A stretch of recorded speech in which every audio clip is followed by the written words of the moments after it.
I pledge allegiance to the flag of the United States of America, Nice. to the republic for which it stands, one nation, under God, indivisible, with liberty and justice for all.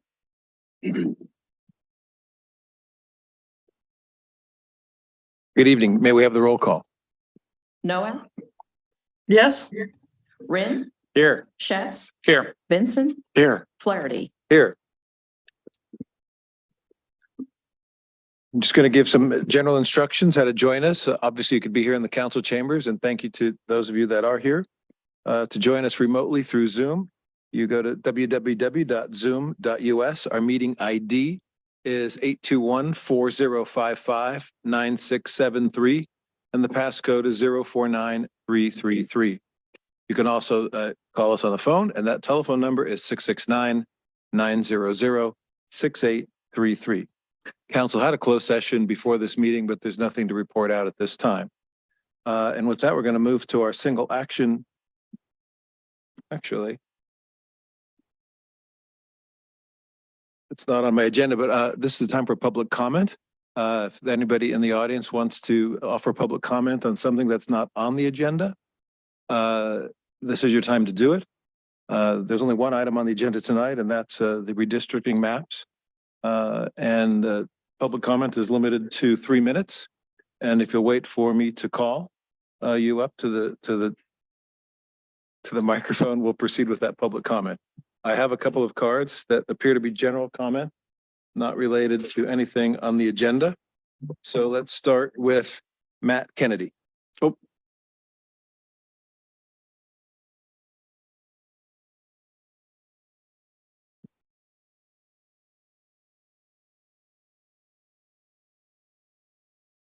Right. The podium goes up. There's a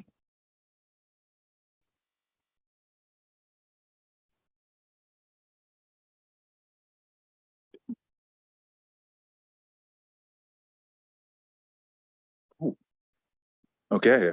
Hello, Council. Matt Kennedy. As you can guess, this is about Morello Terraces in Paso Nogales, more so on the recent approval of the housing element general plan and environmental impact report.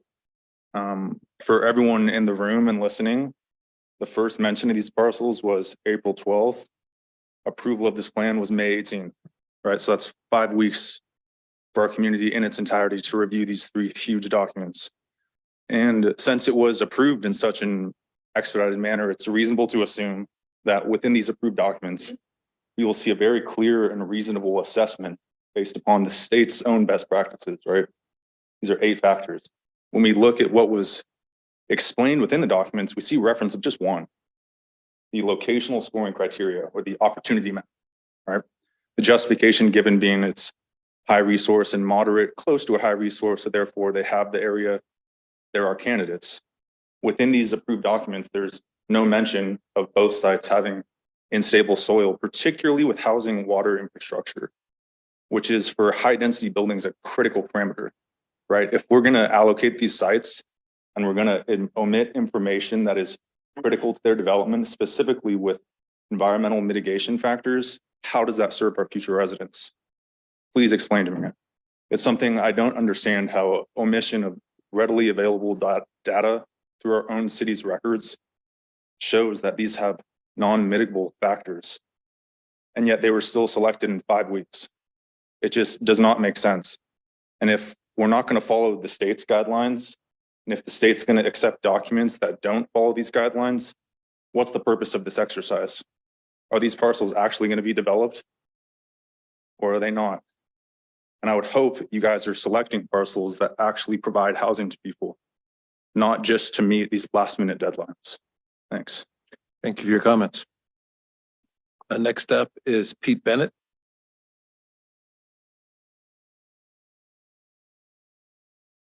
Greetings, Council.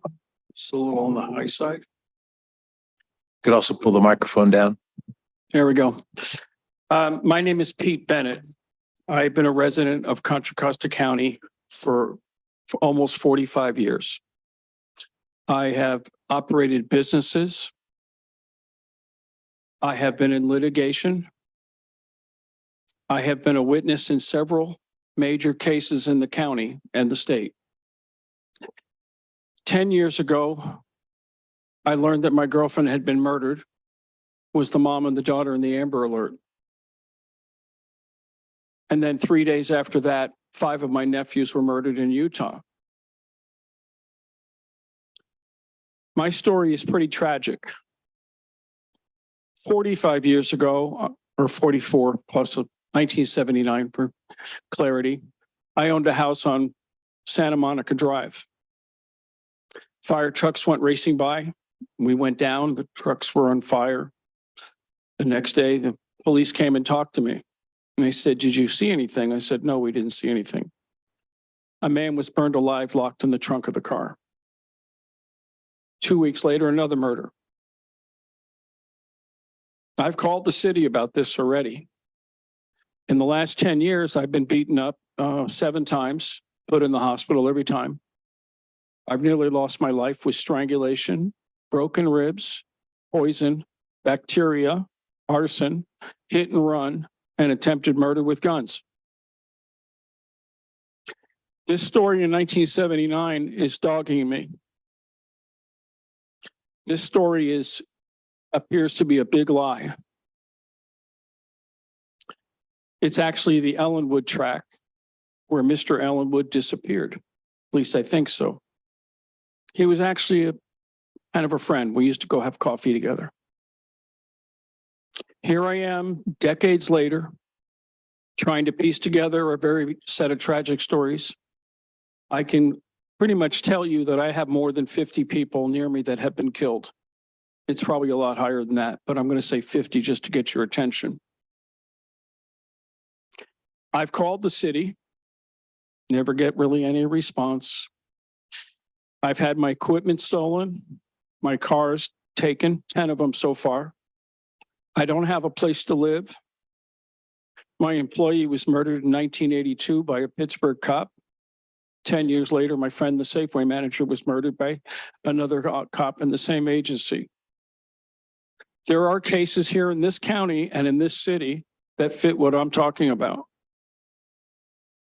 I've almost lost my life more than 10 times. Just 4 months ago, I was in the hospital dying of a stroke. I'm really lucky to be talking to you today. I can only take so many blows to the head. Thank you. Thank you for your comments, Mr. Bennett. Next is Marshall Lewis.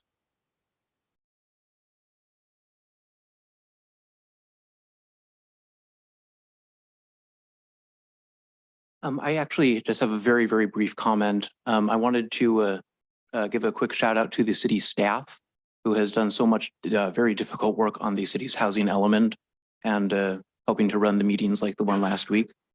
I know there's a huge amount of work that goes into these far beyond what most people see. And I just wanted to make sure that staff was aware that there are some people who do read through those documents and who do appreciate all of the work that goes into them. Thank you. Thank you for your comments, Mr. Lewis. Maria Bauert. I did it again. Sorry. Maria Bangart. Welcome. I just wanted to comment briefly on the Paso Nogales and Morello Terraces housing proposal. I got a little emotional on Thursday night and I didn't make a few points that I wanted to make. First off, I really want to reiterate to my neighbors that we heard at the meeting that we are not against affordable housing. We really believe that Pleasant Hill should have affordable housing. However, we feel that the site should be appropriate, and the fact that choosing these 2 sites, I feel like, is actually making it less likely that affordable housing will be built at these sites because they are incredibly steep slopes. And that's really not very viable for development. And actually, someone had given me the day before, and I forgot to read it at the meeting, that there was a Portland State University study talking about this very issue and how very steep slopes are not really appropriate for affordable housing because of some issues. For multifamily development, construction challenges are magnified due to the weight of the buildings and the greater risk of settlement and landslides. We found additional problems resulting from waterproofing basements from subsurface water. Delivery of concrete and aggregate often require pumps and conveyor systems, respectively. And slope sites experience greater challenges with water runoff and the construction of water retention systems. Professionals in the industry advised us that moderate slope sites could result in additional costs of 1 to 1.6 million for a 5-acre site, and steep slopes would result in additional cost of 1.7 to 2.7 million for such a site. And then at the end of the article, the recommendation was that slope sites really aren't a very good fit for affordable housing. So I feel like what we're trying to say is we want affordable housing in Pleasant Hill. We feel like these plans actually make it less likely that there's going to be affordable housing in Pleasant Hill because the JCPenney site has all the amenities in place already. I drove there over the weekend myself and looked at it, and it's actually better than I even remembered. I mean, we just need a few things, a nice pedestrian bridge over Contra Costa County, as I mentioned at the other meeting. I mean, DVC is right there. There's actually neighborhoods like directly across the street. Like if you go across the street all the way to the left, there's a whole huge neighborhood there. And I went with my son, we drove down, and the first thing you see as you turn the corner is yards filled with flowering trees. And it's just an idyllic looking neighborhood. So again, I'm saying we're not against affordable housing. We just want it to be where it makes sense near mass transit, which is one of the requirements of the state. And that, this could be a win-win for everyone if we put it there.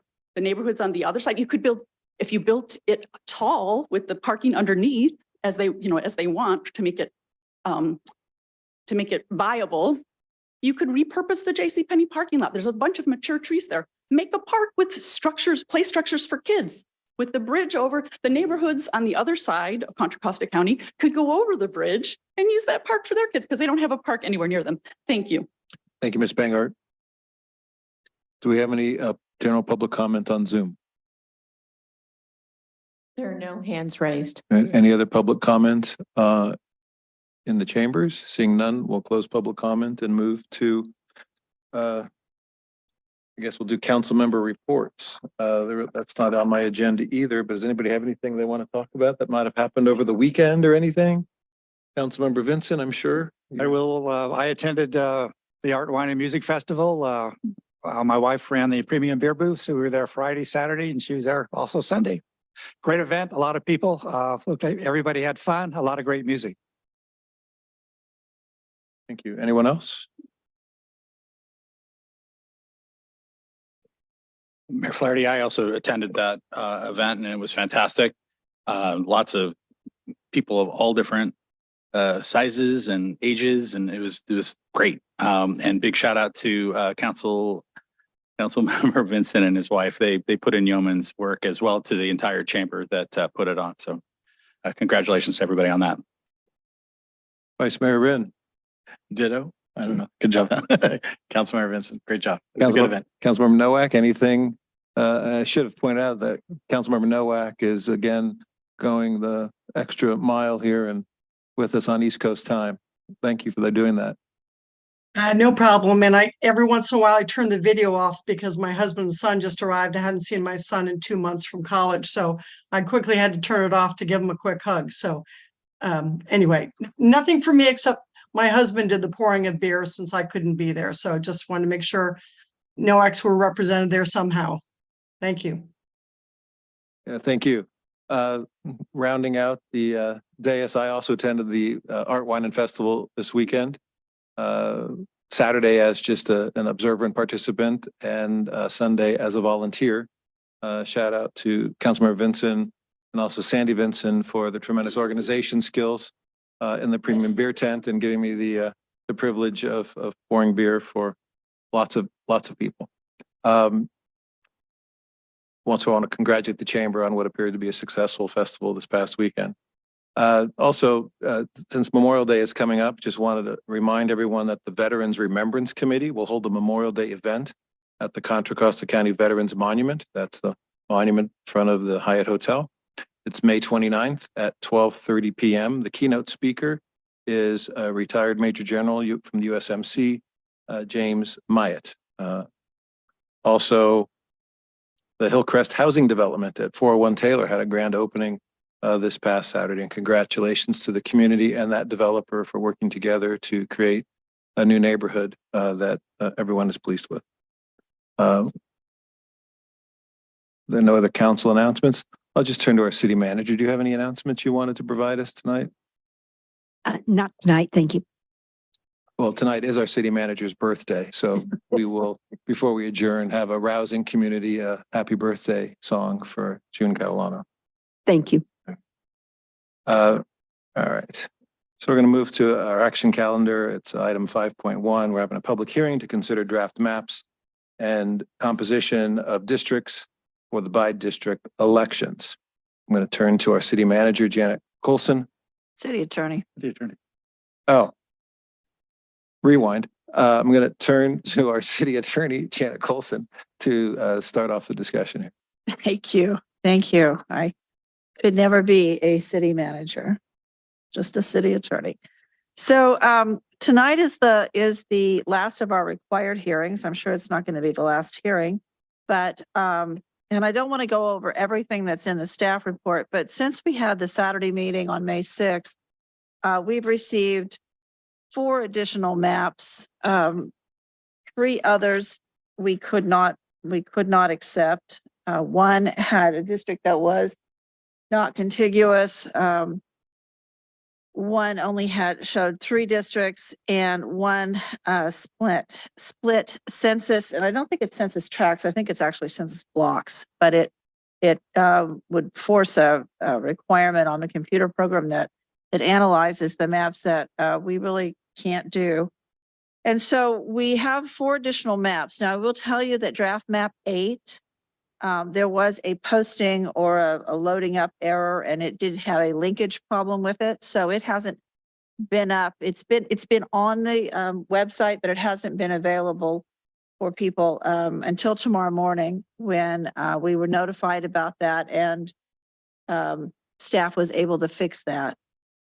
So, but draft map 8 has a number of issues with it anyway, but we are not at the end of our process. And so we will have other hearings, and we will have additional time to consider all of the maps. At this point, we have 3 4-district maps. They're called draft map 1, 2, and 3, 4 districts. And we have 8 maps of 5 districts.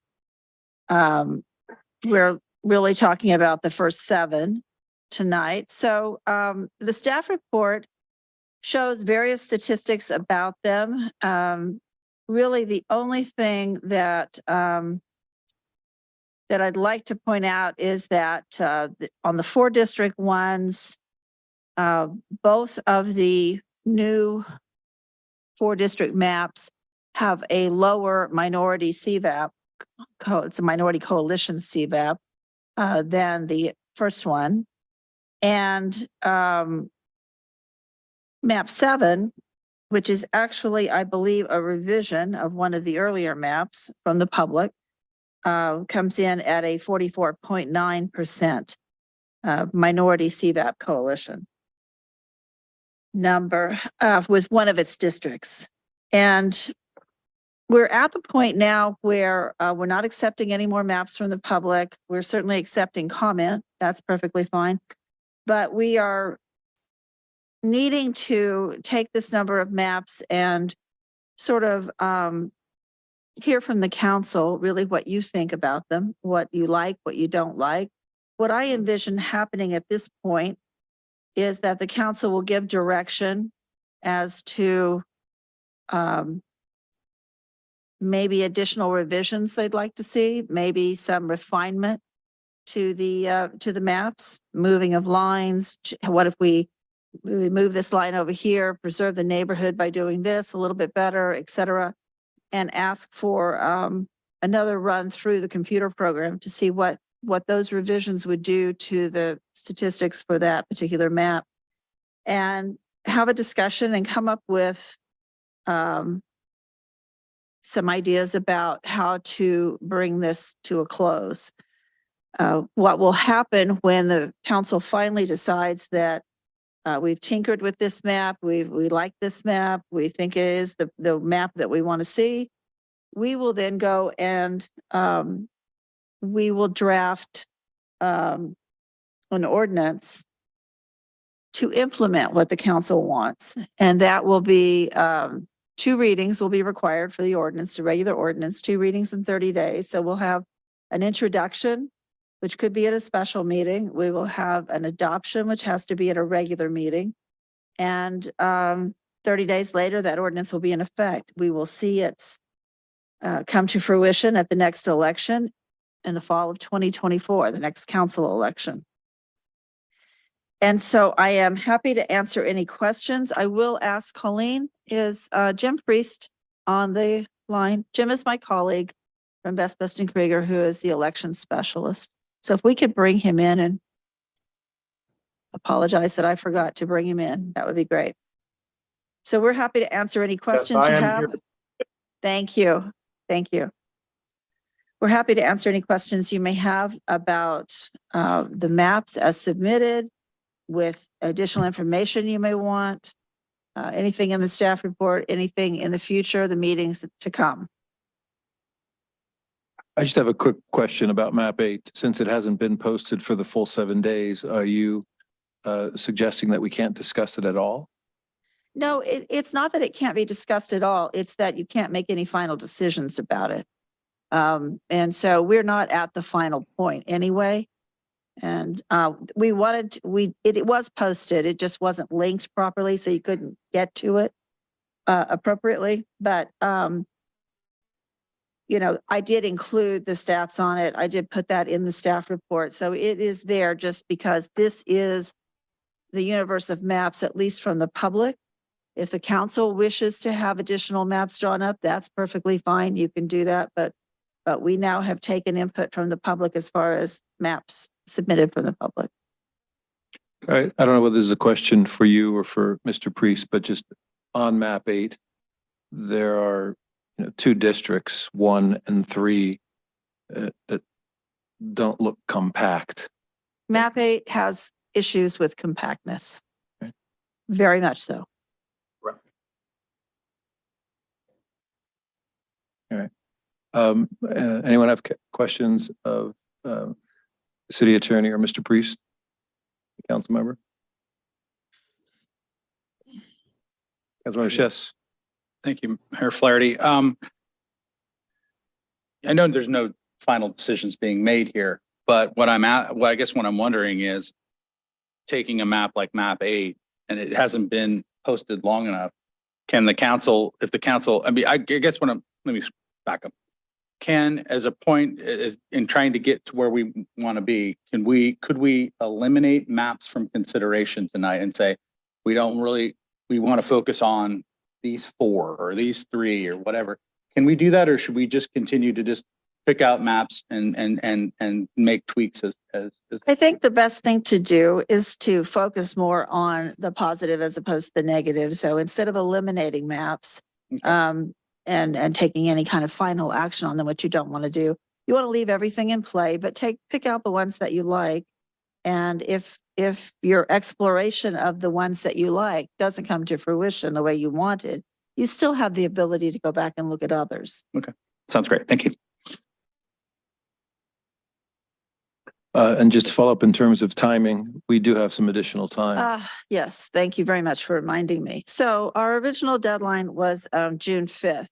And we have I've had a conversation with Mr. Shankman, the attorney who sent us the original letter, and we have agreed upon an additional 45 days. I requested 90, but we agreed on 45. And so that takes us to July 20th. That is our new deadline. That gives us 2 meetings in June, probably just 1 meeting in July. And, but we can certainly, knowing that we need 2 meetings to have readings of the ordinance, unless you want to have another special meeting somewhere in there, which we can do for introduction, but not adoption. This has to really be adopted. The ordinance has to be adopted by the 17th, I believe it is, of July. It's that Monday at that hearing. The 20th, I think, is the Thursday. Is that right?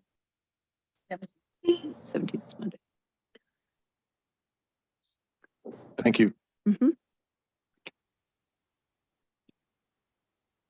Well, we do have a few new maps, some 5 district, some 4 district. I know we've had some limited discussion about a 4 district map at our earlier May meeting, the Saturday meeting. And I know that people who appear to be the regular folks that have come out to comment have generally indicated some resistance to a 4-district map, but have still proposed 4-district maps. What I'd like public comment to address, if you're going to talk about a 4-district map, is the reasons why you are or in favor or not in favor of a 4-district with a direct elect mayor map. Because I think we did kind of come to the general consensus as it related to the 5-district map, how it generally would look, and there's a couple variations, but there's not a lot of variation of it. You know, the shades of gray at this point. So anyway, if there is no other comment from council at this point, or questions of staff or Mr. Priest, Councilmember Noack, do you have any comments before we move to public comment? Nope. Thank you.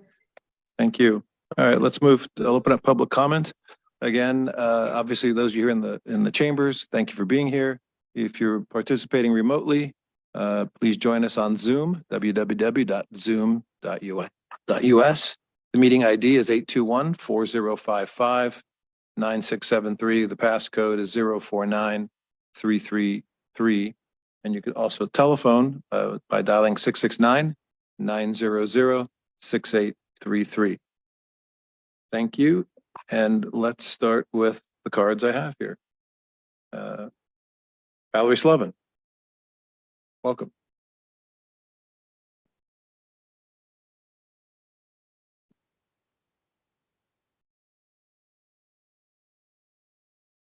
Good evening. My name is Valerie Slovin. I live at 978 Santa Cruz Drive. Thank you for this opportunity to address you. I'm a resident of East Pleasant Hill. I live in a small area of single-family homes nestled between Ellenwood and Sun Valley Mall. The area includes strip malls along Contra Costa Boulevard, as well as government offices, small businesses, restaurants, fast food places. The housing stock is quite diverse, with rental apartments, condos, and townhouses. I work in Concord and also shop Whole Food, Trader Joe's, and Costco.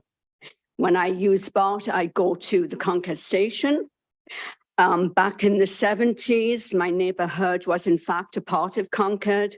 A swap took place that allowed Concord to build Sun Valley Mall, and parts of Ellenwood became Pleasant Hill.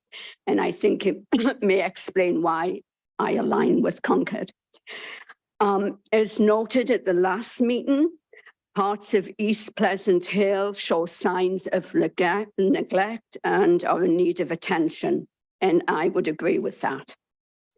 I believe decades of exclusionary zoning and harmful policies have driven racial and economic inequality for too long. As we move to district elections, I will be looking for a candidate who shares my views that lowering barriers to housing will create a more diverse and inclusive city. And after attending last week's meeting to approve the housing element, it drove the point home to me that representation really does matter. I strongly support going to 5 district elections as opposed to 4 districts in a mayor. It seems to me that the main point of going to district elections is to increase the chances of minority representation and a greater focus on neighborhoods. And after studying the maps, I like map 5. When I look at that, it just makes sense to me. Thank you for your time. Thank you for your comments, Ms. Levin. Next is Stephen Abrams.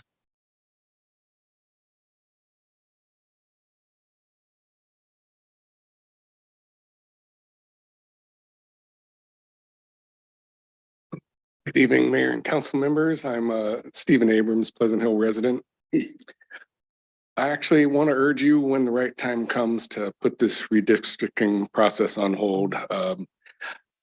As you're realizing through the process, I think you're finding out it's not all it's cracked up to be. As a traffic consultant, I make presentations throughout the cities that have districts, And I've come to understand some of their problems. Pardon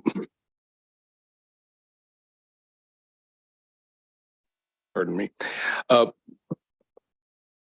For example, in cities where they have these districts, each council member ends up essentially controlling the development of their own district. And it ends up happening by tacit approval because the other members, you know, they kind of want to control their districts too. So everyone kind of goes along with each other. So it kind of breeds an unhealthy environment.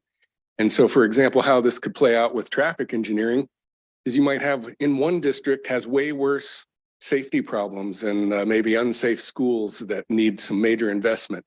But it won't happen because other members of the other districts are, hey, I get an equal amount of transportation funds for mine. And they're essentially, you're electing people who are more divisive and difficult because they're specifically they're getting elected by telling their members, I'm going to fight for my district and get everything for my, you know, our district is getting a raw deal. I'll stand up for our district. And that's how they get elected. And it's more volatile, obviously, with small districts that have 7,000 or 8,000 people in them. So hopefully you're realizing this could actually be a source of political infighting. You know, the cons outweigh the pros. This could lead to much less consistency and makes a city harder to do business with. Oakland's in the process of losing the last of their 3 professional sports teams, and I truly believe it's in part to their district system.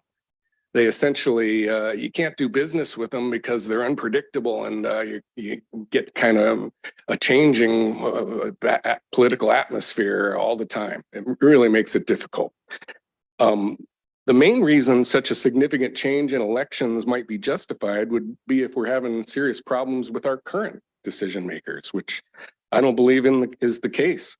We already have quality decision makers, and think through this process, and you know, it's clear that you're looking out for all segments of our community and considering, you know, what's best for our city, and generally make good decisions for our city. So whereas cities with districts have to revisit these boundary issues regularly as populations change, and then it gets contentious with suggestions of gerrymandering. And so anyway, I'm not saying there's no merit to all this, but I would, given the pressure you've been put under, I'd urge you to please table this when the right time comes. Thank you. Thank you for your comments, Mr. Abrams. Teresa Neiditz. I know I've had an opportunity to say your name before, and I got it right finally. Okay, good. Yeah. So before I speak, I just want to clarify that for the city attorney, once the maps have been narrowed down to a couple of them, it's this council that will be putting forth the final one for voters to vote on, or this city council will approve the final version. City council picks the final map. Okay, all right, thank you. Thank you again for this opportunity to speak. My name is Teresa Neiditz, and some of you might recognize me from my having served on the Measure K Oversight Committee. I've been a resident of Pleasant Hill for the past 25 years. My children grew up here. They attended Valhalla Elementary, Valley View Middle, and College Park High School. Prior to having attended the Planning Commission meeting and the special council meeting about Paso Nogales and Morello Terraces earlier this month, I had not given much thought to the issue of district-based election. And shame on me for not being more involved and more interested in this very important topic. So to prepare for tonight's meeting, I watched the replay of the May 6th meeting. The population of our city has changed significantly since my family moved to Pleasant Hill. Not so much in number of residents, but in the diversity of the population. And that's a good thing. According to the US Census data, only 12% of our city's population identified as non-white or mixed race 20 years ago. Whereas today, roughly 40% identify as such. This is reflective of the growing number of minorities and immigrants who call Pleasant Hill their home.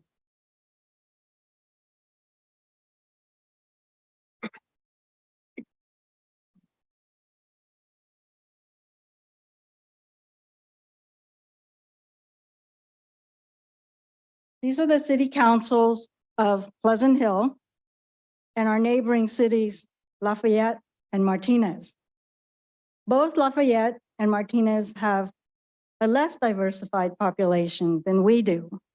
And as you can see, Lafayette has 2 minorities represented and Martinez has 1. And I'm assuming we don't have any non-whites on our city council. I didn't look into your biographies that deeply. So I'm sorry if I am incorrect in that. Like many of the men and women who spoke at the May 6th meeting, and some I'm sure who will speak up tonight, I am against the 4-district map. I disagree with comments made in the May 6th meeting by council members that the presentations by various community members in favor of 5 council districts are fractionalizing to our community and that they would impact the cohesiveness of this community. On the contrary, having the districts drawn in such a way that allows for residents with similar backgrounds or views to elect someone who represents them in our city government will only make Pleasant Hill a more diverse and inclusive community, and not a fractured or cohesive one. I support a 5-district map that will provide at least 2 open spots on city council to increase the chances for minority representation that keep communities together, such as DVC College Park and Camelback area and areas east of Contra Costa Boulevard, and that would provide for rotation of the council members into the role of city mayor every 2 years, and not a mayor who is elected at large for 2 or more years. Our city has changed and will continue to change. We need to have a city government that also aligns with those changes. And as Mayor Flaherty has stated many times, we need to put our personal interests aside for the greater good of our community and all of its residents. In the past few months, as public hearings were held on the issue of the housing element and on district-based council elections, many leaders have emerged to represent views that differ from those of current city employees, commissions, and and council members. So I'm hopeful that these men and women who stood up and spoke out to present their views will continue to be involved and to make a difference, whether that means volunteering on one of our city commissions or running for a seat on city council. Thank you. Thank you for your comments, Ms. Neiditz. Next up again, Marshall Lewis.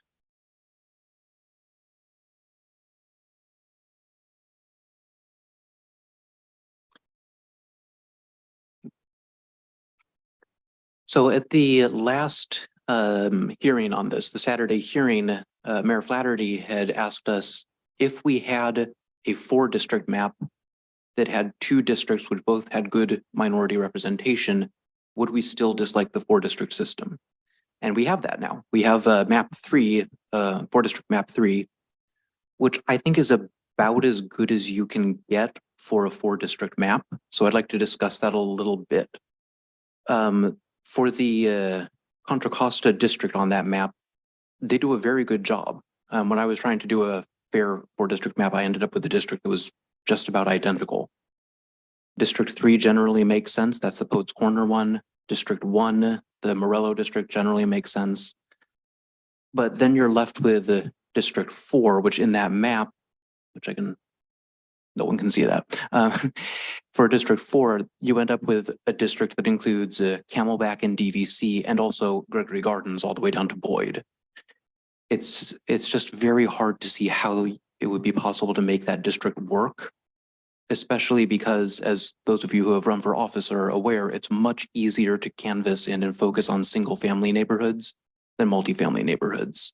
So in this map, I'm very concerned that Gregory Gardens would get most of the attention, and then the heavily minority areas that have a lot of multifamily housing up north would end up being neglected.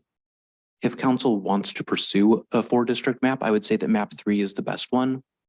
But overall, I think that map 5 of the 5-district maps is still vastly superior for reasons that have already been discussed at length.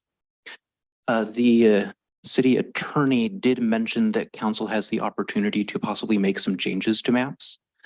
I would strongly recommend changing the numbering of the districts in whichever map you end up going with so that it's in a very intuitive order, 1, 2, 3, 4, 5, and not something like 1, 2, 5, 4, 3. I've spent the last several years with an organization that uses the Board of Supervisors districts for its organization. And those are not in order. And it is a colossal headache that can be very easily fixed upfront. I know it sounds minor, but you won't thank me, but you will remember me if you don't do it. So in conclusion, I support map 5. And thank you very much. Thank you, Mr. Lewis. Ms. Lieberman? You're up, Ms. Lieberman.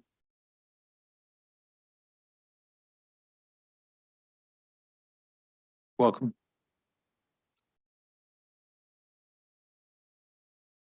Hi, nice to see you again. Always. I agree with the supporters of a 5-district map with a rotating mayor. I think moving to the 4-district and the at-large mayor is like a big change in the structure of our city government, and I don't think it should be done without further discussion and further involvement and perhaps a vote of the citizens. It creates a certain imbalance of power because the mayor will live in one of the districts. I think better of our city than to think that if we have 5 district council members that they will squabble with each other over my district, my district, my district. I think we can continue in the spirit of we come from a district, but we think of the city at large.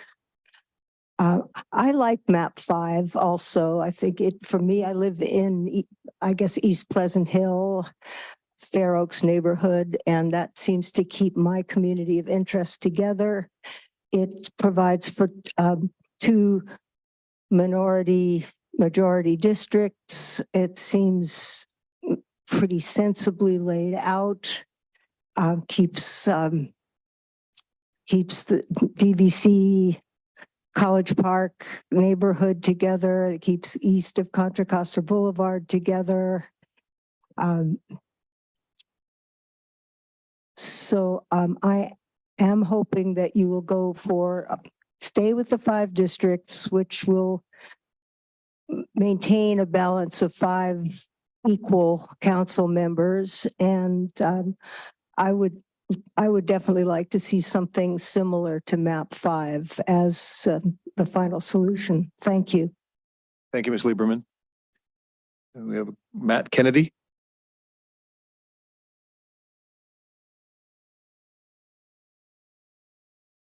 Welcome back. It's been a while. Okay. I am absolutely in support of a 5-district map. And I would defer to the specific map number of what was previously stated. But I more want to take this from a general statistical bias. If we're taking a finite area and taking a statistical distribution over it, and we're putting this into 4 allotments versus 5, you're inherently reducing the voice of people within those districts. And now I think it's obvious to state that based on our geography and where we live influences our decisions.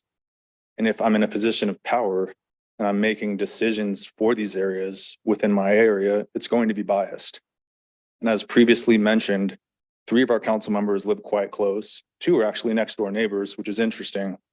Because if we look at developments in these areas, we see that certain housing projects have been approved near exclusively for high income residents. And how does that serve our low income residents? And now I would like to end with saying, if we go with a 4-district map, as you've previously stated, the council decides this. Basically what you're telling us is you're making the decision to make your probability of being reelected maximum. And I would say to everyone, I really doubt that probability is in the best interests of our community. Thank you for your comments, Mr. Kennedy. Is there anyone on Zoom? Yes, we have one hand raised right now. Please bring them in.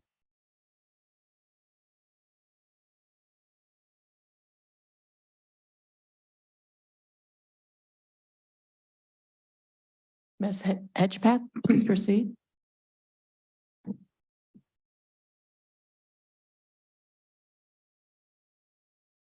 You're on You're mute. on mute. You're on mute. Okay, that's better. There you go. Hi. My name is Susan Hedgepath. I'm a resident of Pleasant Hill for over 20 years. I attended the May 6th meeting. I really liked the format and the many comments from community members and the way it felt a bit more like a conversation. I think that was really good. However, I also heard the council continue to express interest in a 4-district map with an at-large mayor, despite the vast majority of public comments supporting a 5-district map, which, as we can hear, is continuing this evening. I did listen to your explanations. I even went back and watched the meeting again on video, but I just still don't get it. Your reasons don't make sense to me. There must be something that I'm missing. I don't know what it is. Creating a new position of mayor elected separately is something all residents should have a say in by a vote, not a decision by the council. So this is not the time for that. Whether 4 districts or 5, all the council members should be thinking about the needs of the whole city. If there is a problem in one district, of course, the whole council should be concerned about that. To assume that each district will only be concerned about their own area is, I think, unfounded. If the fear is that districts will make the council more polarized, then I think it's up to all of you to create an atmosphere of collaboration rather than divisiveness. Having 5 districts, 2 of them with minority coalitions, is a much better representation of our city. As of the 2020 census, we're now approximately 40% non-white, most of whom live in 2 areas of the city. The reason for districts in the first place is so we can have a wider and more representative group of council members. This is a good thing. I believe more minds with differing perspectives will almost always come up with better decisions. And I just wanted to throw in this on a personal note. So I've lived in co-housing now for 20 years where we make our decisions by consensus. We're a 32 unit community, quite a few people. Consensus means that we discuss a proposal. We sometimes disagree. We rewrite and refine the proposal if necessary. We discuss it some more until we get to a place where we can all agree or at least live with the decision. The great benefit of this is that when it's done right, everyone feels heard. It's amazing to me how my position can sometimes shift when I hear one of my neighbors explain their point of view and why they feel deeply about it. It's been an interesting experience to track this process here, the district mapping process, and I intend to continue to be involved in the future. I appreciate some of the things you've done, but I also feel it's been a struggle. And there are unknowns about just how transparent or not the process has been. I guess time will tell. I urge you to listen to the overwhelming requests from community members and choose a 5-district map with 2 minority coalition districts. I still like map 5. I hear everybody saying map 5, so maybe a good next step would be for the council to look at map 5 and maybe think about why you don't like it, and maybe talk about if there are some refinements that could be made that would keep the, I see my time's up. keep the main structure of it, but maybe there are some little quibbling things you could adjust, which might be fine for everybody. Thank you for your time. Thank you for your comments, Ms. Hedgepath. Anyone else on Zoom? Yes, we have 2 hands raised.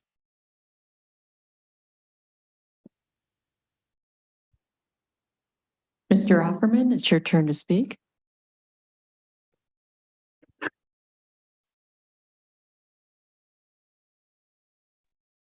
Hello, this is Dick Offerman.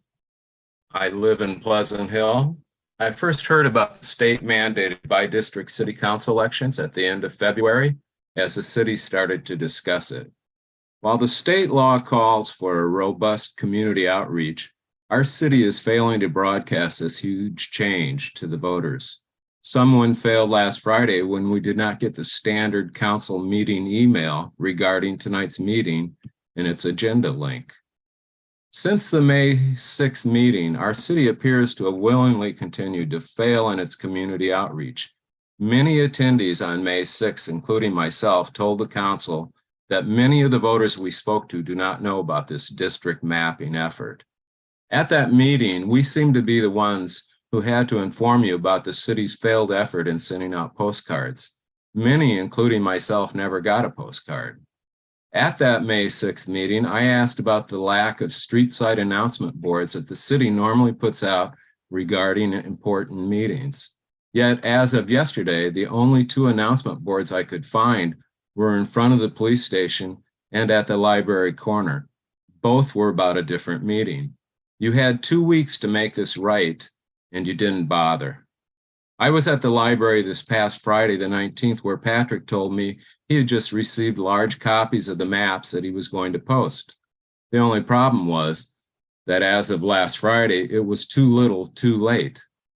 And please note that the electronic billboard at City Hall can only be seen by drivers in 2 directions.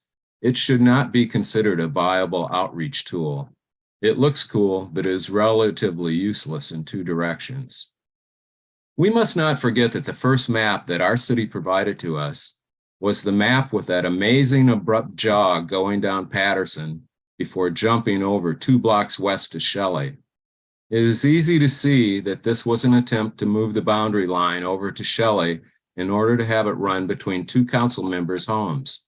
That's called gerrymandering. The huge question that we demand an answer to, and that you all want to ignore, is who gave the demographer your home addresses? The state law does not allow this. This whole city mapping process was corrupted by someone giving the demographer your addresses. Finally, I ask this council to not go with 4 districts and the thought of having an at-large mayor position. That needs to be a decision by the voters. Our wonderful neighborhoods have a chance to each have a neighborhood-specific council member, and the 4-district idea will kill this great opportunity. 4 districts won't work for our city. Thank you. Thank you, Mr. Offerman. Next person on Zoom.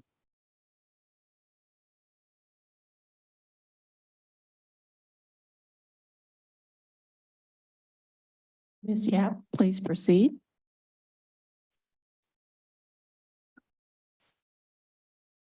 Hi, good evening. My name is Karen Yap, longtime resident. This is in front of me. Sorry. And this whole process has really been a rush, and I'm glad to hear that there's an extension. I'd like to know, why did you wait until 20 minutes before the deadline at 6:40 last Monday night to post the remaining maps? You had my map 7 for a full 2 weeks at that point. Waiting until the last minute is probably what caused the bad link to map 8. It appears you're deliberately limiting our time to think about and discuss options. I've created 3 maps so far. My first, map 4, was not very good. After that, I created map 7. I think map 7 is a very good option, and I support it.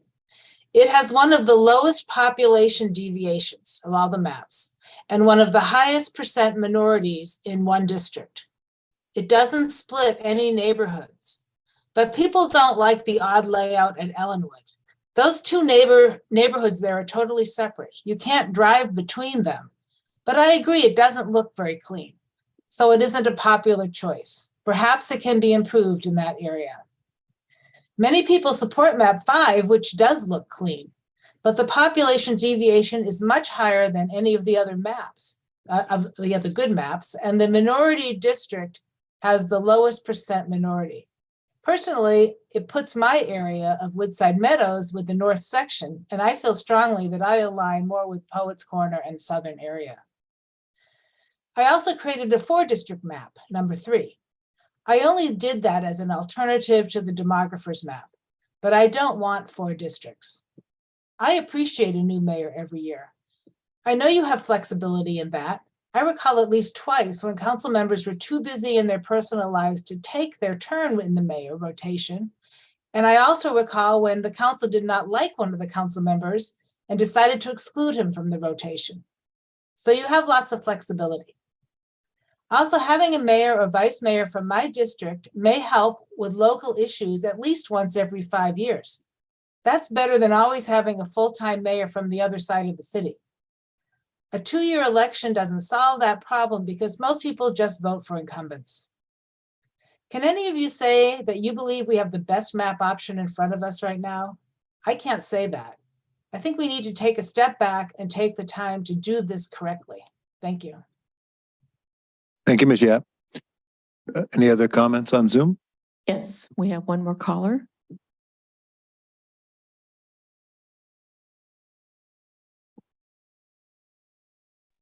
Ms. Softstrom, please proceed.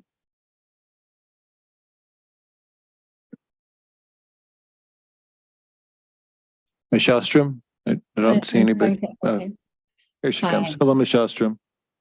Hi, my name is Marion Shostrom, and I've been a Pleasant Hill resident since 2001 in the Fair Oaks neighborhood.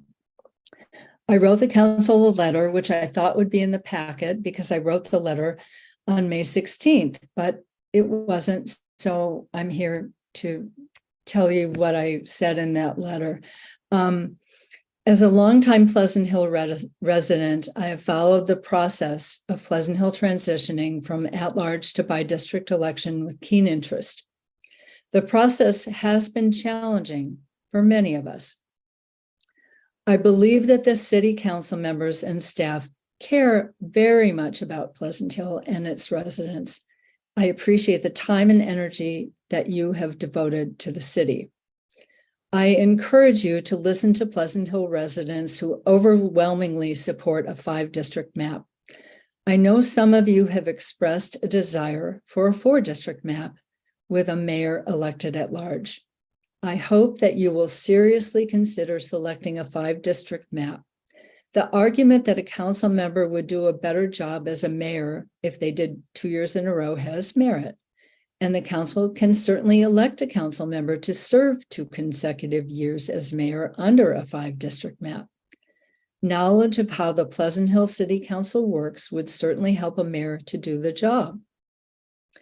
If you choose to elect an at-large mayor, it is possible for voters to elect a mayor who has no prior experience on the city council. Although it has not been easy for residents to view the draft maps, many people have made efforts to do so. I'm very grateful to the citizens who took the time to prepare and submit maps for us to review. Pleasant Hill residents clearly feel connected to their neighbors, and they want to keep neighborhoods as intact as possible in drawing district maps. I believe that you want to do that as well, and that the council will select fair district maps that encourage resident participation and engagement in our democratic process. Thank you. Thank you, Ms. Shostrom. Anyone else on Zoom? There are no hands raised. I have a card for Maria Bangard. Hey, I think that was my fourth effort. Hi, I'm Maria Banghart, and I hadn't really spent too much time thinking about the redistricting before this weekend, but I did look into it over the weekend and I read the comments of my fellow residents who've been involved from the beginning. And I had sort of formed an opinion in my mind, and I wasn't sure I was going to speak tonight, but I wanted to come and hear my residents speak. And they confirmed what I had already suspected, that I do believe a 5-district map would be better for the city.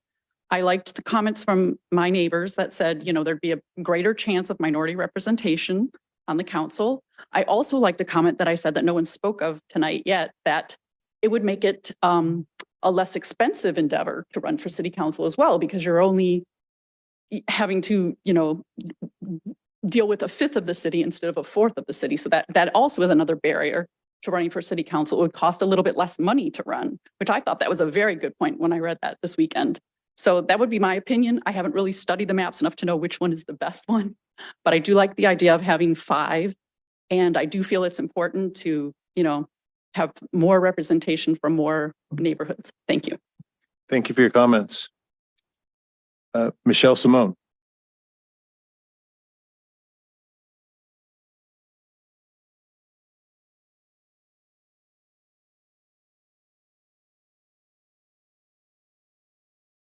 Good evening, council members. My name is Michelle Simone and I'm a resident of Pleasant Hill. When considering an at-large mayor, I ask everyone to remember we recently voted against an elected city clerk and treasurer. In 2014, residents voted to move from elected city clerk to an appointed clerk. The reasoning was to have, quote, professionally trained and certified clerks who are accountable to city officials. In 2022, residents voted to move from an elected city treasurer to an appointed treasurer. Quote, a bachelor's degree in financial experience should be required for city treasurer. Ideally, the treasurer would have some experience in standard government accounting procedures, automated accounting systems, records management, and state and federal laws, end quote. So I support maintaining the existing practice of city council selecting the mayor from among its own members. Transitioning to an elected at-large mayor is unnecessary if the intention is to establish a 2-year appointment cycle for mayor. The council already has the authority to implement this change by opting to elect the same council member 2 years in a row. And a rotating mayor offers distinct advantages over having an elected at-large mayor, including council member experience. With a rotating mayor, the community can rest assured the mayor will have council member experience. They would already possess an understanding of local issues and challenges. This firsthand knowledge allows them to address community concerns more effectively and make informed decisions for the betterment of the city. An at-large elected mayor may never have experience in city council. 2, avoiding prolonged influence of special interests. By maintaining the current process of city council electing the mayor annually, the risk of special interest setting the agenda for multiple years would be reduced. 3, flexibility for change. If the mayor's decisions are not aligned with the city's best interest, council members have the option to select a new mayor in the subsequent year, ensuring responsive leadership. 4, equal representation. Having 2 representatives in one district will tilt votes in favor of one district. Okay, I'll go a little faster. 5, broadened representation. A rotating mayor ensures that different individuals from various backgrounds and perspectives can assume the mayoral role, leading to more inclusive representation and a broader range of ideas and approaches. 6, shared leadership responsibilities. By rotating the mayor position, the burden and benefits of leadership is distributed among multiple individuals, promoting a collaborative approach. 7, continuing governance. A rotating mayor allows for a smooth transition of leadership without disruptions typically associated with elections. 8, minimizing partisanship influence. By avoiding long-term mayor positions, a rotating system helps mitigate the impact of partisan politics on local governance. 9, reduced risk of corruption by avoiding the concentration of power in a single individual for an extended period. 10, collaborative decision-making of council. Okay. Thank you. Finish your thought. Okay, 10, decision-making, and a council member elect mayor encourages a collaborative approach to decision-making. As the mayor is selected from within the council, they're more likely to work closely with fellow council members, fostering a spirit of cooperation and consensus building. 11, accountability and oversight. Council members elect mayors are accountable to both the council members and their constituents. This dual accountability fosters a stronger sense of responsibility and encourages transparent decision-making. So those are several reasons in addition to what you've heard tonight that I believe we should stick with 5 districts with at-large, with that rotating mayor. Thank you. Thank you for your comments, Ms. Simone. Turning back to Zoom, any raised hands? There are no hands raised. Anyone else here in chambers have public comment they wish to offer? Seeing none, we're going to close public comment and bring this back to council. Before I do, I'd just like to introduce our county supervisor, Ken Carlson, former city council member. I see him there in the audience. I broke my glasses over the weekend, so it took me a while to actually determine. Welcome. Very much appreciate you being here. All right, council. I'll call on Councilmember Noack since it's after 11 p.m. Yeah, yeah, I'm still awake. I had coffee with dinner, so I should be all right.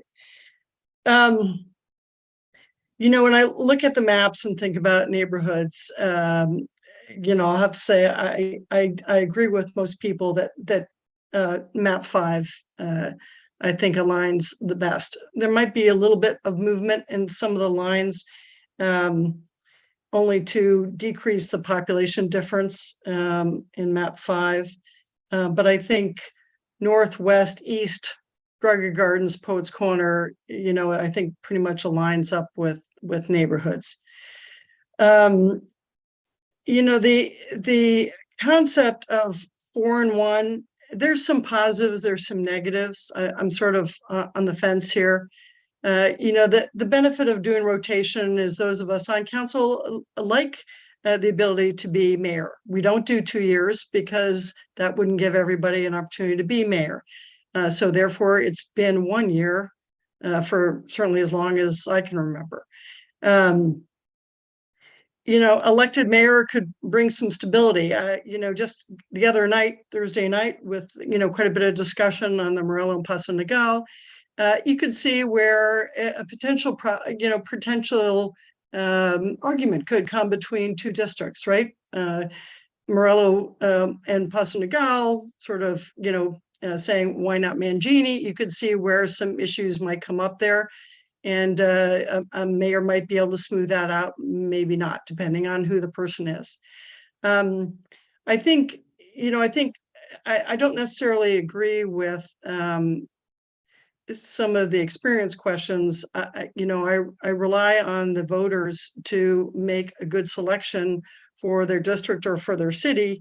And I would expect if we had a mayor that would be the case as well.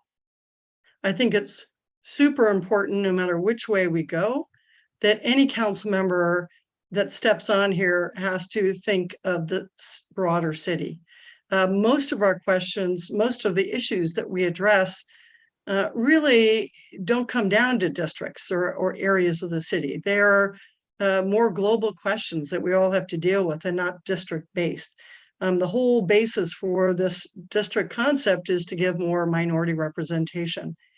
And I do want to note on that subject, well, right now we are fairly concentrated with 4 in Poets Corner and myself on the west side of the city. In the past, we have had council members from all over the city. So it does happen to be, we're a little concentrated now, but that's not always been the case. Karen Mitchoff was from up in the Camelback area. David Durant was off Paso Nogal. So we've had representation other places. So I just because we have that right now, I don't want to think that that's always the case, and that's for any specific reason that has happened. Anyway, so those are my general thoughts at this point. I would say I'm leaning toward map 5.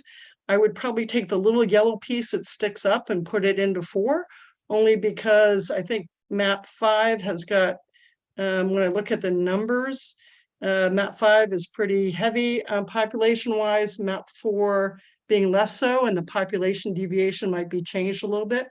But otherwise, that's the direction I'm leaning. Thank you for your comments. Vice Mayor Wren. If I may, yeah. So one of the things as council members, we don't get the liberty of doing public comment or speaking as ourselves out there, and we can offer our own personal perspective, but at the end of the day, we make a decision for at large. And just, for the record, in 2020, when I was reelected, I actually lived off Morello over there at the time. I do rent, and so my house was no longer available. So we rented a house in the Poets Corner area, which you guys have alluded to, which put me near some of the other council members. My lease will be up at the end of the year, so I don't know where my family will relocate, but just want to be transparent in that as well. And just my thoughts on the 5 and 4. In theory, it'd be nice that we could just put the whole districting process to a vote to the population, but based on lawsuits in the past where cities have voted on districting versus at large, even though the city voted down districting, they still did not prevail in this situation. So here we are with the districting, so we can't put it out to a vote to the population as a whole to comply with the threat of this litigation. In theory, that would be the scenario that we keep talking about. Let's put it to the citizens, let them vote, but we're stuck in this situation. Currently, right now at the at-large, the 2024 cycle, any citizen registered in Pleasant Hill will get 3 votes. you can vote for anyone you like, whether we decide to run or not. But you get 3 votes. And you can choose whoever you'd like. Whoever decides to run, take the time and the effort, file the paperwork, and you get 3 votes. And 2 years after that, another cycle comes up, you get 2 more votes. So in a 4-year cycle, you get 5 votes of who gets to represent you in an at-large election. Yes, they may not be exactly from your specific neighborhood, but really, I think the people represent you at large. If you go to a situation of a 4 and 1, you get 2 votes every 4 years. You get 1 for the person in your district, and you can vote who can represent you at large as a mayor for the city. So you get 2 votes every 4 years versus just 1. If you talk about representation at large, you get 100% representation. You vote for all 5 people every 4 years. Your vote matters. If you go to districting, you're 1/5 or 1/4. So you represent only 20% of the city or 25%. I'm just doing basic math there. So really your vote is diluted in that aspect. I get we have more diversity. It's coming organically. We have some great people on our commissions, and the diversity is increasing. When we're trying to do these maps, it's hard to get. There is no minority majority, but we're trying to get as close as we can in this process because our diversity is by and large pretty much spread out. There are little pockets throughout the city, but it's going to continue to increase organically. As far as diversity of the council, it's not if, but when. There's some great people out there. When we had an opening, and all due respect to, Councilmember Vincent, there's some people that I approached that would have checked some other boxes on the council and what we're looking for. But they decided not to throw their hat in the ring at this time. It wasn't for them, and they didn't want to apply for the position. But we have those people out there. And for whatever reason, they just didn't want the open position. It was a tough process, the interview process, but to not have to run and just put your name in the hat and fill out an application and come down for an interview, you could have had a seat up here. So it's coming. Sorry, it's an emotional thing for me because not like everybody else. Everybody else up here as well. We care largely about the city, and we're very passionate about what we've done. Many of us have a long track record of community service and what we've done to the city. And I can see it, in the maps and things like that. My 2024, I'm pretty much going to be done unless I move to another district. I'm going to be districted out. And maybe that's my time, and I'll find some other way to serve the community. But I love what I do. It's an honor and a privilege to be on a council. And it's just hard because it's a decision you have to make when you're a council member for the city at large. I may not agree with all the districting principles, but I understand it too. And I just want to put my 2 cents out there. It's just things that I'm feeling, and I'm getting accused of a lot of things. And I don't think that's fair. Because at the end of the day, I'm going to make a decision that's best for the city as a whole. And that's the right thing to do. And so, we can continue to work with the maps and go that route. I think, there are elements of District 5 that we've talked about that I do like. Map 5, I'm sorry. And I agree with Councilmember Noack that there is a little hitch at the top of District 5 in the yellow where you kind of are throwing one neighborhood in between 2 and 4. So maybe, close 4 in a little bit more. And so for those who are accusing us of things that, that would still eliminate myself from the process. And so those are just my thoughts, and I just wanted to share that. And I appreciate everybody's feedback and comments. I like that it's, rallied communities again, just like the Paso Miguel. We have a few others that are now engaged here tonight on a second night. It's really rallied neighborhoods together for the community process. And I think Councilmember Flaherty said it too. A lot of nights we're just talking to an empty room. We may have a few staff members out here, but it's nice to see people involved in the community and care about Pleasant Hill. So it's very reassuring. So sorry, I went on a little tangent there, but I just wanted to kind of share my thoughts. I'm really trying to take it all in, and I think I do better as a listener than a talker. So I'm always here and listening. So I haven't really vocalized a lot of things through the process, but I just felt like all the things I'm feeling and I don't know, sometimes, you guys get up there, the emotions get you too. So I just wanted to, share my thoughts and feelings where I appreciate all you're doing, and I want to continue the work, and I appreciate the extra time that we've been allotted. To kind of really get these maps dialed down, and they may not be perfect for everybody, but we're going to do the best we can and try to get something that's going to work. So thank you for your time. Thank you. Councilmember Vincent. We've spent a lot of time on this, and we've asked the public for public input, and we've received quite a bit of public input. It's been pretty overwhelming that the public, the residents like map number 5. I guess there was one person tonight that had a concern about it, but it seems like the consensus is if we go 5 districts, map 5 would be the best map to work with.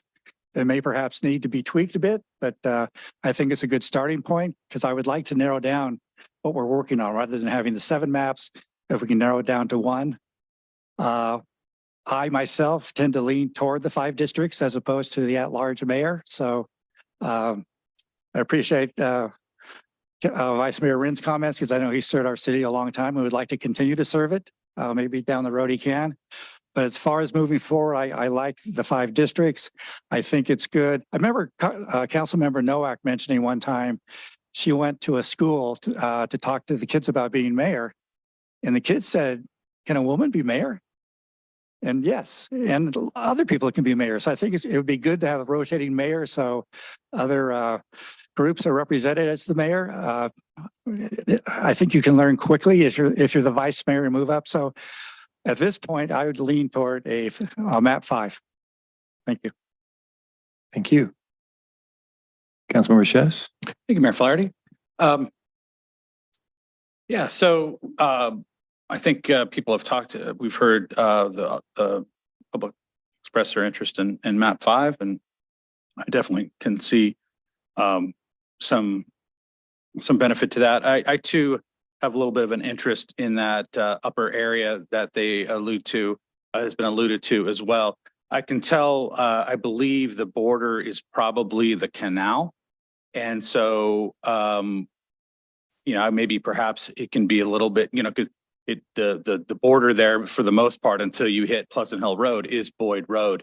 So it might make sense for at least for it to go to to Pleasant Hill Road, and that be that part of the, not the entire eastern border, but that part of the eastern border from Boyd north. Anyway, I guess we can kind of go about that. I mean, we can continue to talk about that. We probably need to run the numbers, make sure that all works as well. As far as 4 districts and 5 districts, I think it was a little mischaracterized to say that I was in favor of 4 districts. At the time, I was not. I was, but what I was doing was kind of pressure testing the idea, because we had really come into this, if you recall, the people that have been engaged with this from the beginning, it really kind of it was just like, we got a 4 district map and a 5 district map from the demographer, and everyone was not very happy with them. And then we went to, but the discussions kept going 5, 5, 5, 5, 5. And for me, I wanted to kind of see, the people, because we had more of an interactive discussion on that Saturday meeting. And so I wanted to kind of get an idea, because to Matt's point, I wanted to kind of pressure test. I wanted to see, like, what do you guys, what do you think as a community about, only having that one vote every 4 years? And your input is pretty obvious. And so that was great. I mean, it helped me kind of look at it and helped me kind of think about where, is best for the city.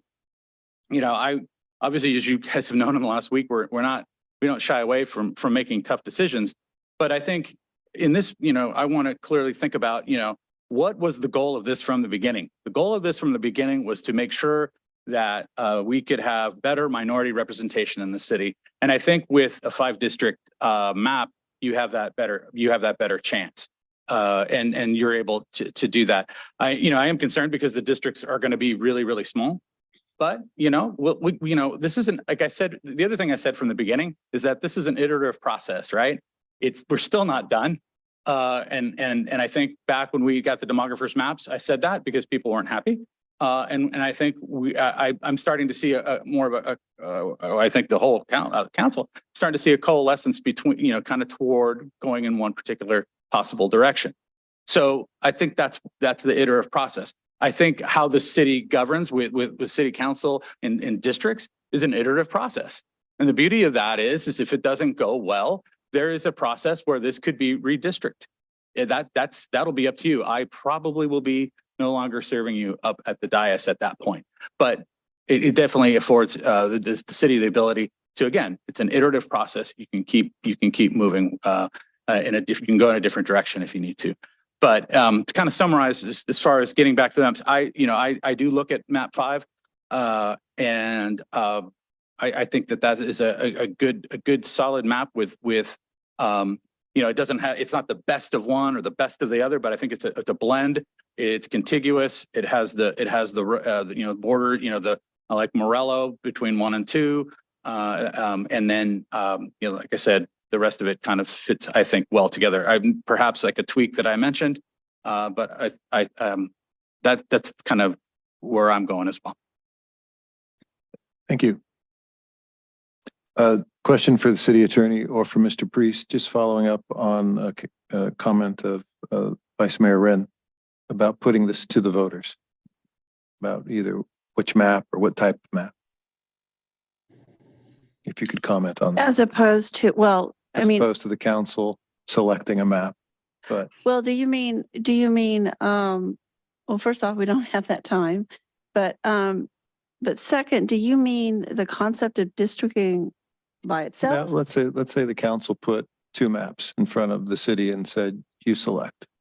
We've received lots of public comment about how going to 4 district and direct elected mayors should such a momentous decision. It should go to the voters, but nobody says the same thing about going to districting by itself. That 5 districts, I think, is just as momentous as 4 in a direct elect mayor. I'm not advocating one or the other, but I'm just responding to the comment and listening to Vice Mayor Wren. And I don't know that we have talked about this in a public meeting. I may have forgotten about putting that type of question, which map, to the voter. I mean, you have to comply now regardless. So the voters come back and tell you, no, we don't like districting. Well, no, it's not whether the district or not. It's which district map should be adopted. Jim, would you like to weigh in on that? Hey, certainly, Ms. Colson. Thank you, Mr. Mayor, members of the council. First of all, as Ms. Colson did mention, under the current time frame, you don't have the time. The earliest we could put anything like this on the ballot, and it would be a rush, would be much later this year in November. And I just don't know that we would have that time. We only have a 45-day extension to July at this point. Secondly, I suppose in theory, 2 legally compliant maps could be put on the ballot and the voters choose one or the other. As I think we've mentioned in previous meetings, there have been some examples about where the question of do we go to districts at all was put on the ballot. The voters said no, and then the city was sued and the court said that you have to go to districts anyway under the CVRA because the judicial branch isn't accountable to the voters, the judicial branch is independent. And so they had to go to districts, notwithstanding that their voters said they didn't want to. That said, putting 2 legally compliant maps on, again, in theory, but I don't believe you'd have the time at this point. Is there any precedent for anybody having done this before, putting to the voters to select which compliant map? I have not seen that, no. Okay. I don't imagine time would be a problem. Ms. Simone is here. She's the representative of the organization that Mr. Schenkman represents. I'm sure she'd want to have the most complete and robust discussion. And I think one of her criteria was, her comment on the 4 district map was having the voters weigh in. So I imagine Ms. Colson could talk to Mr. Schenkman if we wanted to do that, and timing was an issue. So if I'm hearing correctly, it could be done with more time. Well, there's no Perhaps example in theory it could be done. I am not. Right. I'm sorry. Yeah, in theory it could be done, but I'm not aware of any cities that have actually done that.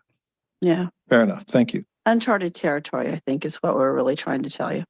I'm sorry. Uncharted territory. There you go. Don't necessarily want to be there.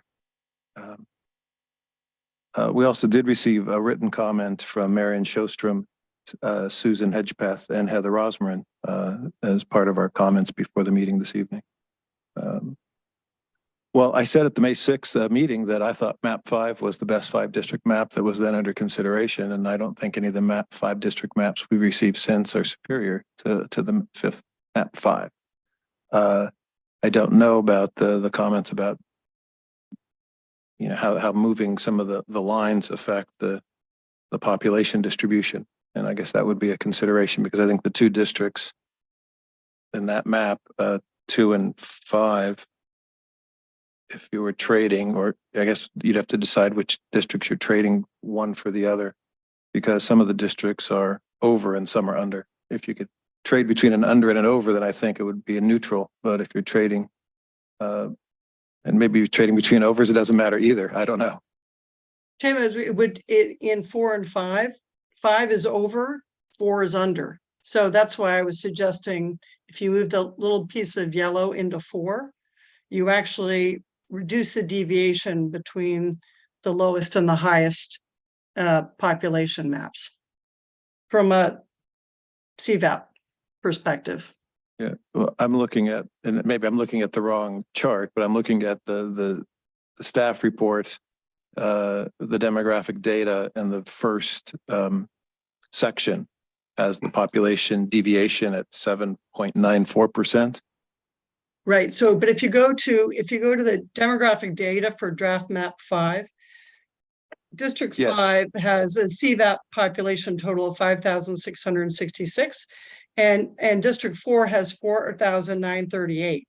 District 5 has the most population. District 1 has the smallest, but if the deviation is between the smallest and the largest, if you reduce the largest, the deviation would be less than 7.94%. So in neither District 4 or 5, Jim is raising it, neither 4 or 5 is a minority district. So that's the only reason I was suggesting it. I don't really have a problem with the neighborhood. I think that section of neighborhood there probably associates with both Gregory Gardens and Poets Corner. So, but I was just, the only suggestion was there because it does, I think, reduce the deviation just slightly. Mr. Priest, did you have a comment? Yes, if I may. Thank you, Mr. Mayor. For purposes of moving the line to shift population between districts, the relevant metric legally is total population, not CVAP population in that case. And so if there were to be a shift in population out of District 5, looking at the raw total population, it appears that 4 is already pretty full up, but there could be a move of some District 5 population to District 2. If you look at the raw population figure in that first row or first group, District 5 is over by 74, over perfect equality by 74 population, and District 2 is under by 110. So there might be some ability to move population in there and it wouldn't throw off the deviation. My concern would be if we were to move 5 population into 4, that might effectively overpopulate 4 to a certain extent, and it may throw the deviation off. We can look at the numbers and see, but that would be my recommendation, is perhaps shifting 5 to 2, because again, total population is the metric. Yeah, sorry, I thought it was CVAP, and that's why I was suggesting it. I did not realize it was total population, and so 5 to 2. But I'm not sure it makes that much of a difference. That was my only. Otherwise, I don't think it makes any difference from compactness or neighborhood or anything like that. It was just to reduce the deviation. So it's easy to mix them up. It's a lot of numbers and a lot of statistics. So. Yeah, I'm Mayor Flaherty, if I could. Yes. Yeah, Sue, I'm with you on that. I was under that same impression too. But the border that's there now is the canal. I'm but 99% sure that is the canal. That's the border there. So that's a solid border. That's not, like streets, jetting in and out or anything like that. So, that if that would end up, if everything is okay as it is, then I think we could look at that, but it doesn't seem to be, it just kind of, I would have to see how the numbers would change just based on that. But thank you, Jim for that. Appreciate it. The north to south boundary between 4 and 5 is the canal. Yeah. Yeah. Vice Mayor Rin, If you're the reaching for your mic. We could certainly run either scenario and see which one balances population wise. And I'm just adding more clarity, just we're talking about the section, District 5 from Gregory Lane between Gregory and Boyd. Kind of maybe in a little bit from that more towards probably where Brandon is. I'm just trying to see where that line's drawn, but you know, and as for the record, none of us live in that section we're discussing right now for Mr. Offerman at home. All right, so where do we go from here? You know, there's a public I just comment want about. to. Go ahead. Sorry, Alan. No, we'll go to you, Councilmember Noack. I think we give you short shrift because you're not here. Oh, no, I'll speak up. If you don't see me, I'll speak up. I just did want to comment, you know, Matt made some comments and emotional, and I do want to acknowledge that, because at times I think that through this process, it has felt, whether it was intentional or not, it has felt like the goal of some folks were to get rid of as many incumbents as possible. And I have to say, I do just want to acknowledge, you know, if we go to map 5 next year, we will have 3 brand new council members likely, because neither Councilmember Wren, Councilmember Vincent, or Mayor Flaherty would be able to run. And I just want to acknowledge that while districts will make it easier for a lot of people to run, those of us that had to run, excluding Councilmember Vincent, have done that work. And it is actually really relevant to get through around the whole city. I know so much more about the city from having walked it for many council races, 3 council races. I know the city, all sides of it. And I think that's really important for anybody that runs, to be knowledgeable about the whole city and not just their district. So while I understand the cost factor, we all pretty much do fundraising. We don't fund our campaigns ourselves typically. And so it is much more a fundraising effort than it really is. But I just wanted to acknowledge, you know, the amount of work and effort and time that specifically Matt and Tim, because Alan's fairly new to us, how much time they've put into being on city council, how much time and effort they have put into this. And the fact that they won't be able to run, I think is a little bit of a disservice, but it is what it is, sadly. And we will, as a result, lose, you know, excellent council members. So I just want to make that comment. Thank you. Councilmember Vincent, we interrupted you. That's okay. I just wanted to follow up. There was a comment about possibly renumbering the districts so they make more sense. I would just like to keep that in mind as we move forward, because it is a little bit confusing the way it's numbered right now. Well, how would you suggest it be renumbered? I would change 2 to 1, 1 to 2. Clockwise? Yeah, 4, I guess 4 to 3 and 3 to 4, and leave 5 where it is. So in a Got clockwise pattern. Yeah. I have no problem with that, but let's see where we go on a map selection first. Okay. Mr. Priest, were you seeking recognition? Oh no, thank you for that comment. We can certainly raise that with the demographer and renumber districts appropriately in a clockwise or a more orderly pattern. We can certainly do that. All right, thank you. So I'm not hearing any resounding support at the dais for a 4-district direct elect mayor. The proposition was put out there because it's one of the alternatives the council had, and to have a full discussion of all of our alternatives, the 4-district and 5-district proposals have been out there. You can't see me, can you? I can see you. Well, Okay. I know there's a person over there. So when I do this, you can't see that, right? No, you have to clap. I see. Maybe the council would find some merit to having a subcommittee that work with the attorneys to come up with a refined map for presentation to the council? It's fine with me. Does anybody want to volunteer?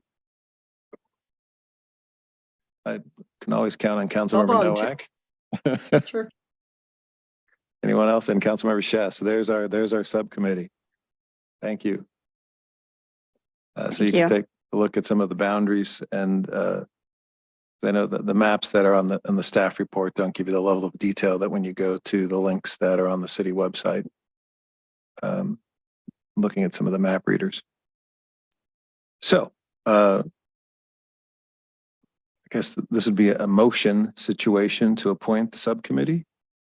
You can do that, yes. All right, well, I'll move to appoint Councilmember Shess and Noack as the council subcommittee to work with the demographer and staff to then come back to council at our next, whatever meeting we decide to bring this back.